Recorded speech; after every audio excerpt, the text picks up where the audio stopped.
Hey guys, welcome back to Isabella's Quick Recipes. Today I'm showing you how to make these almond cream brioche rolls that look like they came from the literal boulangerie.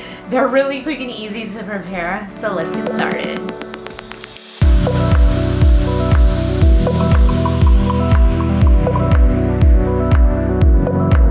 To make this brioche dough, I'm warming up 3/4 cups of milk with 1/3 cup of butter. I just want to warm it up so it reaches 90 degrees Fahrenheit. So if you don't have a thermometer, just make sure you're able to stick your pinky into the mixture for 10 seconds without burning your finger. Once I'm ready, I'm pouring this into my mixer and I'm going to add a packet of yeast along with 1/3 cup of sugar and 1 egg with 1 egg yolk, a teaspoon of salt, and lastly 3 cups of flour. Now with your hook attachment, you're gonna need this dough for exactly 5 minutes on a medium speed. At this point, the dough should not be sticking to the sides of the bowl, so you're gonna cover it with some plastic wrap and allow it to rest for 40 minutes until it's doubled in size. We're going to be rolling this dough out. It needs to be a rather large rectangle, 20 by 18 inches.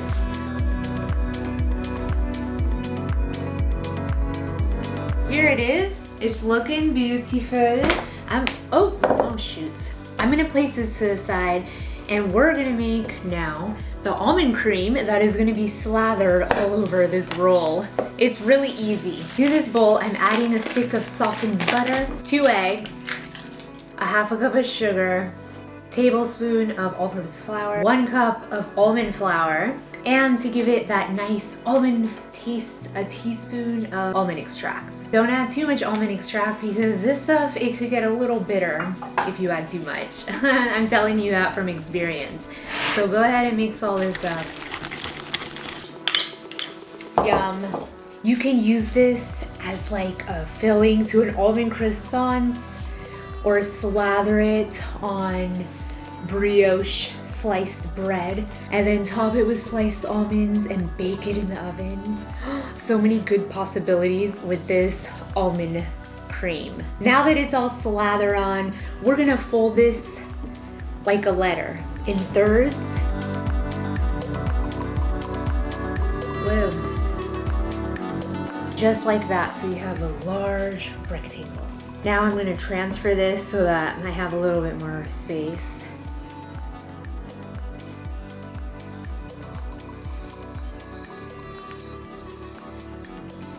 Now that we have our rectangle, go ahead and just cut around it so that it has nice, clean edges.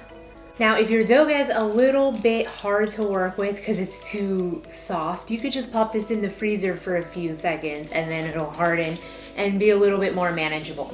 Now, you want your rectangle to be 8 inches long.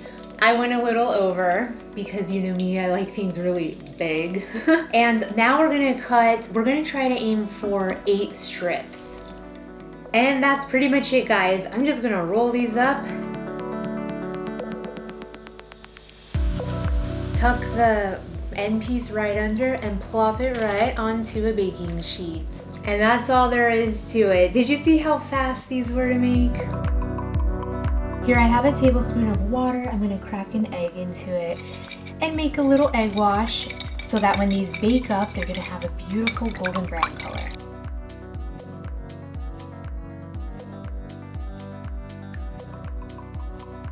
You may be tempted to pop these right into the oven, but they need to proof one more time and get nice and really light and airy. This is gonna take about 40 minutes. Go ahead and just put these somewhere like on your kitchen table. The good part about now is that it's summertime and it's just really hot and humid, so these will proof up really quickly. Halfway through, you could go ahead and start preheating your oven, and we're almost time to enjoy one of these. We're gonna go ahead and put them in a preheated oven. That's at 350 degrees Fahrenheit. You're gonna bake these for around 30 minutes. Halfway there, guys.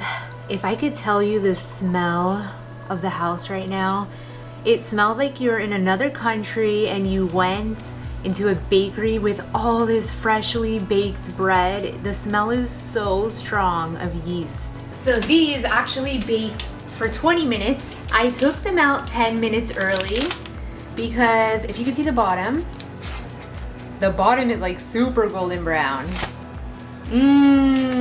So excited to try these. To finish these off, I have here some apricot preserves. I'm gonna warm some up and brush it on top, just to give it that nice glaze. A light dusting of some powdered sugar, just to give it that bakery look. And that's it. It's time for the best part, taste test time. This is what it looks like up close. Ooh, oh my gosh, who's excited? It's so soft. Whoa. Cheers, guys.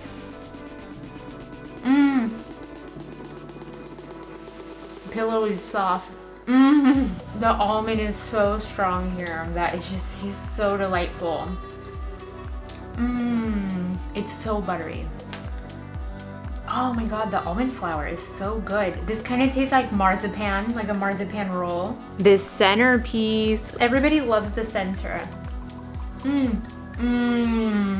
Words could not describe. The satisfaction of making these is like super endorphin release. Now don't forget guys, the full recipe is listed down below in the description box. If you enjoyed this recipe, be sure to give this video a big thumbs up, leave your comments down below if you try it out, and as usual, stay tuned for more quick and easy recipes, all of them always with a unique twist.